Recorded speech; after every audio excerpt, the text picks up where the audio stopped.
All right. Good morning, everyone, or those of you who will join me. Happy Labor Day, not Labor Day, shoot, that's 4 months from now. Happy Memorial Day weekend. I am on early. I'm supposed to go somewhere, so I did not create anything on this channel last week. So I wanted to get in here and do something quickly for this week. I can't let this channel just lay dormant for too long. Thank you to whoever gave me that like before the stream started. That's always encouraging because that means at least someone is looking for it. So let me make sure I can see myself on YouTube. Please shout yourself out, whoever is watching at 8:46 in the morning. I know a lot of folks are probably out celebrating and partying last night.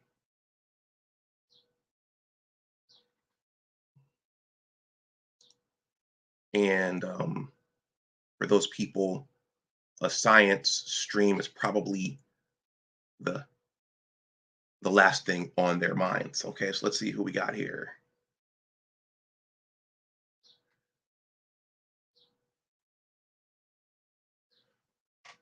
Shango Zulu, welcome. Professor Black Ops says good morning, old people up grinding. Yep. I guess we are. I guess I'm in that group. So Aquateki always comes through. Appreciate the continuous support. So all this is going to be a short stream. I don't have a lot of time. I have a piece here that I found.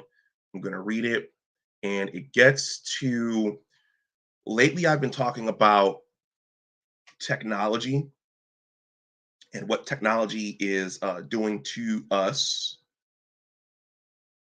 specifically our brains, and what effect it's having on us. But another question is, what is it doing to our physical selves and our bodies?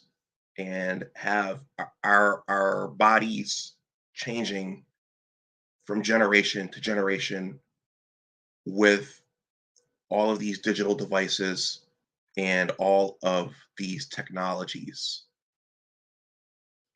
I've heard it said that, for example, young people don't go outside anymore. They don't run up and down the block. They don't ride their bikes. They don't, if you're into athletics, they don't go to the basketball court as much.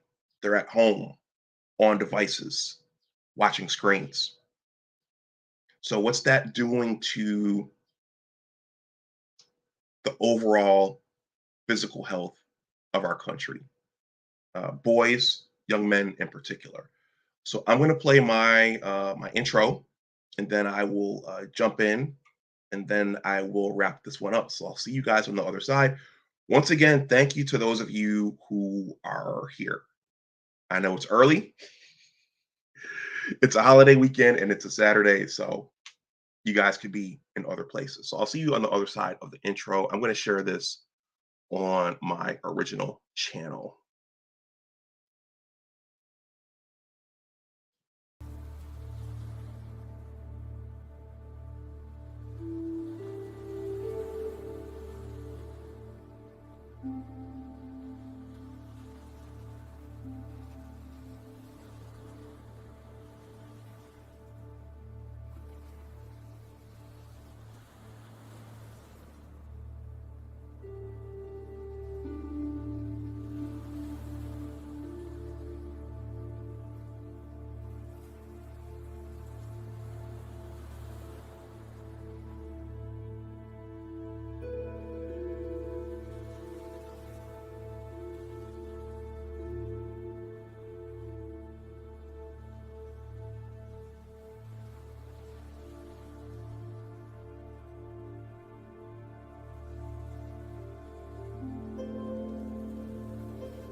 All right, everyone. I know I have to update that, and I will.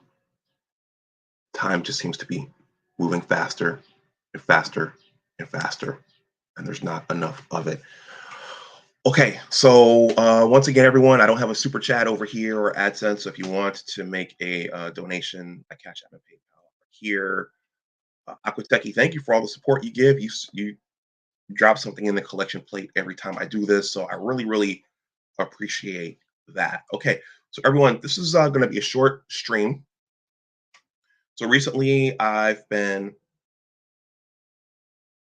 creating content over here, taking a look at what technology, social media, and our mobile devices, what those are doing to us in terms of our brains and our central nervous systems. And the prevailing theory is that it's those things do something to the dopamine signaling in our brains. But how have our lives changed, and particularly for younger people? How have their lives changed with the coming of all of this technology and these digital devices?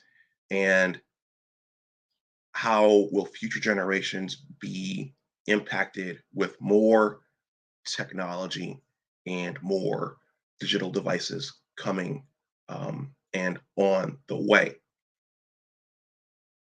And also with our society moving more towards, I've heard that we're more of a service oriented society as opposed to a manufacturing society. So more white collar jobs, more sitting in offices, more working at computers. How is that? What are the long term effects of that? So this article is entitled, and I used it in part for the title of the stream. This article is entitled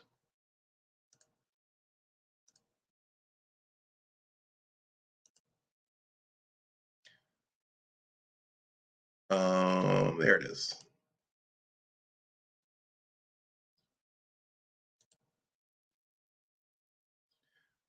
This is a short piece. It's entitled Men Today Are Weaker, and this is disturbing. Here is why. Before I jump into this is from the Jerusalem Post. Okay. This was written by, well, it says story by Walla, and it was published on Tuesday. So, as a white collar worker myself, working remotely, sitting at a computer most of the time, and also YouTubing and doing these things, I've realized the importance of physical education. When you're, when you're young, you take that class for granted. You take stretching, and you can take that for granted. And actually, on my original channel, when I was talking about careers and the whole Ebony Williams thing, I shared that at one point I flirted with the idea of being a basketball coach. And a classmate, my first year of college, said to me, "You want to become a gym teacher?" As though there's something lower about being a gym teacher or being a physical education teacher. But when you get into your professional life and your professional career, and you're sitting and working at a computer, and you're going to meetings all day, you do realize that your physical health is important, and maintaining your physical health is very, very important. Getting up, taking walks, going to the gym, exerting your body, exerting yourself, all of that is beneficial not just for your body, but also for your mind. So your physical health is very, very important. What happens when you move from a paradigm where at least in the working context, physical strength and physical fitness. What happens when that's no longer needed? Aquateki says,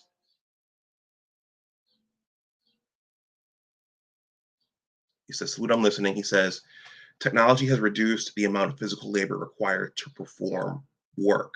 Yeah, that's right. A good number of us are sitting in front of computers. Well, before the pandemic, we were going into offices. And so we're sitting and doing this all day. All right, so let me jump in because I have to go somewhere. So there's a picture of a gentleman. Looks like he's in the metaverse or something like that because he's got this mask on his eyes. So it looks like he's in cyberspace as he's working out. Toya, what's going on, Toya? Toya is up early in the morning as well. Thank you for stopping through, Toya. Okay. So this reads as follows. The model of masculinity has undergone many positive changes in recent decades. That's debatable. Now, many people understand that it's not a weakness to show emotions or admit flaws and to be more connected to the softer and gentler side we all have. So that's what they're referring to by masculinity improving. Okay.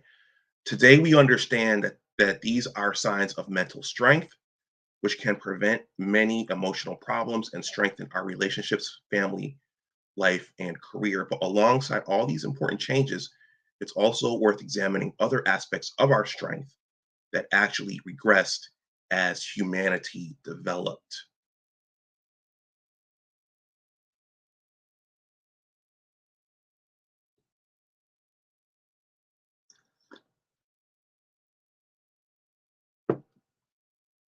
Life of Pablo says, wouldn't it be natural for men to become weaker with the age of technology and robotics? Yes, it would. Yes, it would.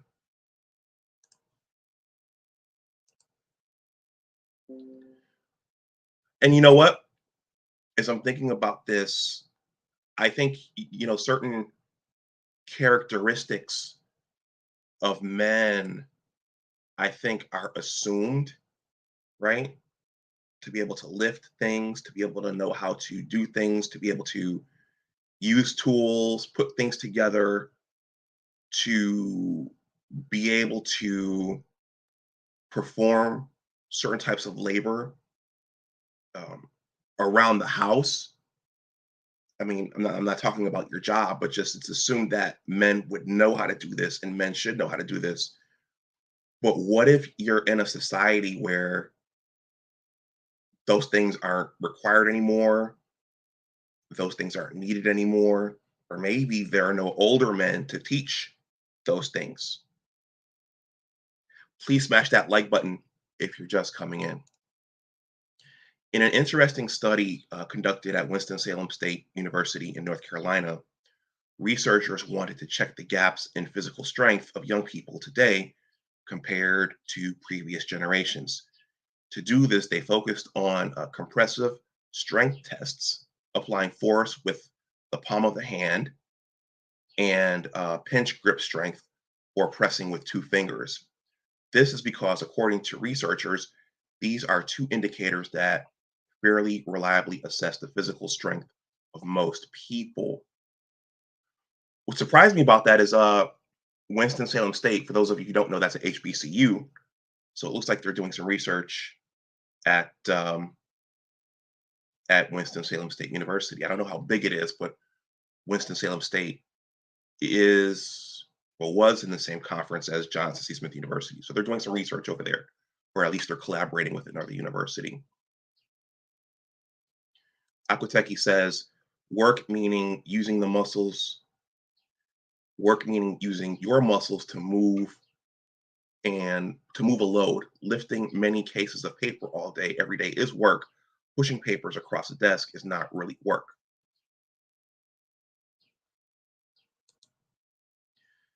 Data was collected for men between ages 20 and 34 and compared with similar data collected from men in the same age group in the 1980s. The researchers' findings published in the Journal of Hand Therapy brought up unsurprising but alarming findings. The physical strength of young people today from Generation Y, parentheses millennials, has decreased by an average of 22% compared to their parents' generation of baby boomers or Generation X. Okay. Unfortunately, researchers believe that the same test will show even bleaker results among Gen Z and future generations. So when you think of men and boys, one of the things that's expected is strength and to be able to do things and lift things and exert oneself in the yard. But yeah, what if that goes away? What if the entire society has evolved so that there is none of that? So where do those where do those abilities go? Where do those abilities come from? What happens to that component of masculinity, the ability to move things and perform labor? I think those things are assumed. Those things are taught and they're honed, and strength is needed for certain things. The easy life at a high health price. In this study, researchers had a possible explanation for why weakness increased, which isn't surprising. Sadly, many people now sit all day in front of a laptop, phone, and or television. Very few people have physically demanding jobs. Sure, these devices make work and life much easier, but this comfort comes with a price that shouldn't be ignored. This last part is pretty self explanatory. Physical strength continues to decrease as you get older, but this isn't set in stone. An article published by Harvard extensively covered that study and emphasized that it's only a small part of a much deeper and more complex and significant problem. We know that as we age, the body becomes weaker and therefore it's also more prone to injuries, muscle atrophy, and various medical problems. The gradual loss of muscle mass has a scientific name, sarcopenia, and is a natural part of the human aging process. After age 30, people lose an average of 3% to 5% muscle mass every decade and will usually lose about 30% of their muscle mass cumulatively by the end of life. A 2015 report by the American Society for Bone and Mineral Research found that people who suffer from a decrease in muscle mass have a 2.3 times greater risk of suffering from fracture after falls. This is why these unfortunate injuries are so common, complex, and sometimes even fatal among seniors. And if older people suffer from these problems as a result of a decreased muscle mass, what will happen with younger generations when they get older if they don't exercise, if they don't exercise, stay on their phones all day, and don't eat healthy food? In the future, medicine will continue to develop and perhaps offer new and effective ways to deal with these challenges. But until that happens or not, we must take responsibility for our bodies and work to increase physical strength and even this expected deterioration. How? Through a combination of exercising, aerobics, and proper nutrition with an emphasis on sufficient consumption of proteins. Proteins, well, our muscles are comprised of proteins, so you have to consume proteins to maintain your proteins.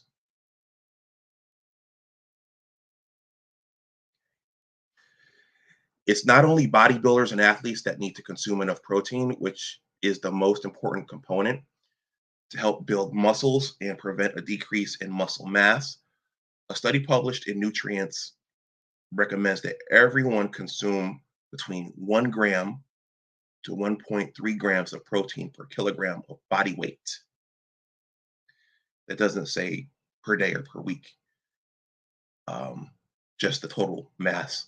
This means that a man with an average weight of 80 kilograms will need about 80 grams to 103 grams of protein daily. Okay, so it's daily.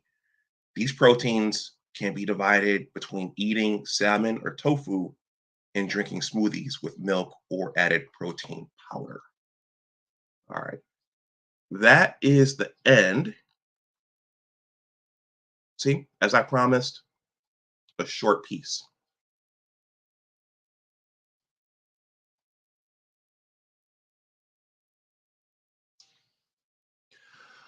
I'm going to read some of your interesting comments here. Engineering Cannabis has entered the building.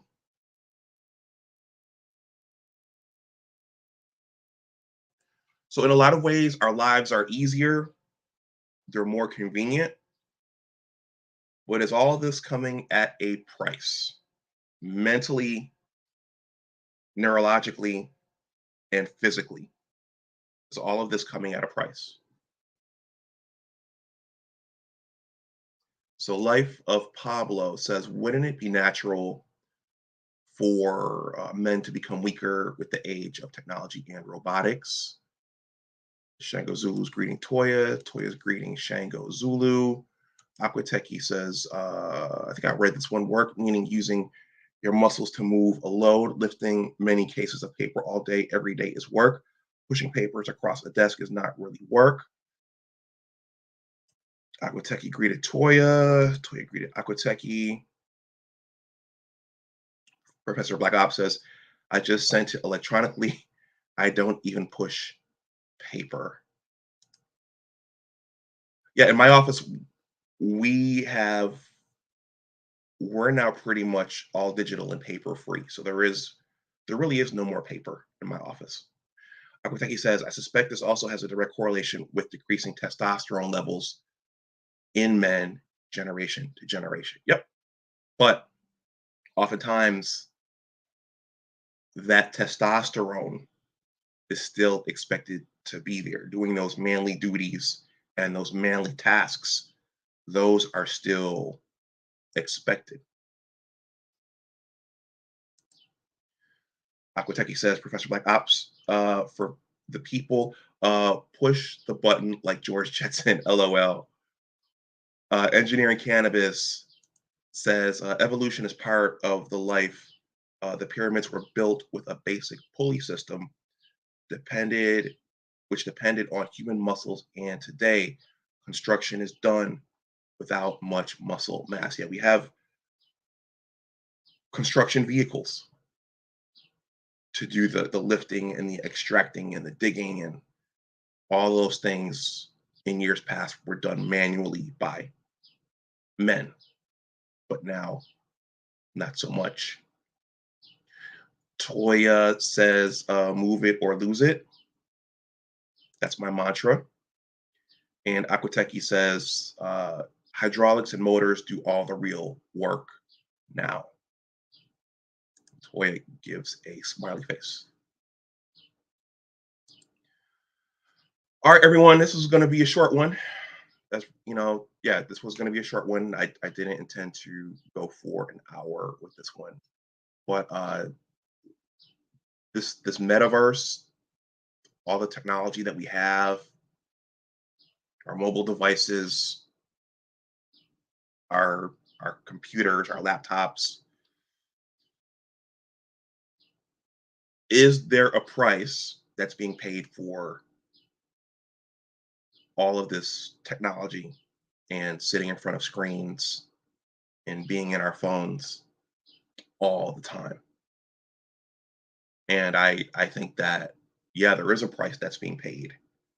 The younger generations were born with this stuff, so they don't know and they don't understand anything else besides this stuff and these things.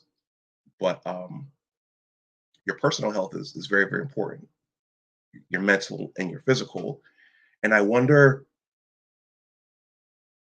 with the creation of this metaverse and people living in virtual reality, has there been any consideration for what's going to happen to the physical body? Because when you're in virtual reality, your mind is immersed in a make-believe world, and your mind is interacting with stimuli in the device, but your body is out in the real world. What's happening to that? What will happen to that? I don't know. I don't know. All right, I'm going to wrap this one up. There is time today. So, most of you know that I am a writer and I have a newsletter.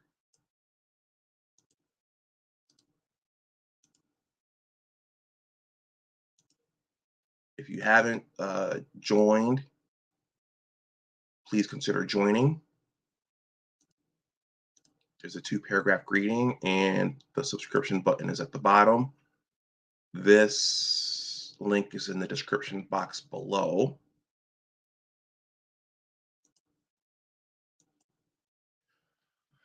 And yeah, all this was a short article, but before I wrap up, in terms of physiology, medical doctors have to learn about physiology. Pharmacologists have to learn about physiology because there are drugs that work on the that work on our muscles, or that exert their therapeutic effect on our muscles. There are all kinds of muscle relaxants, and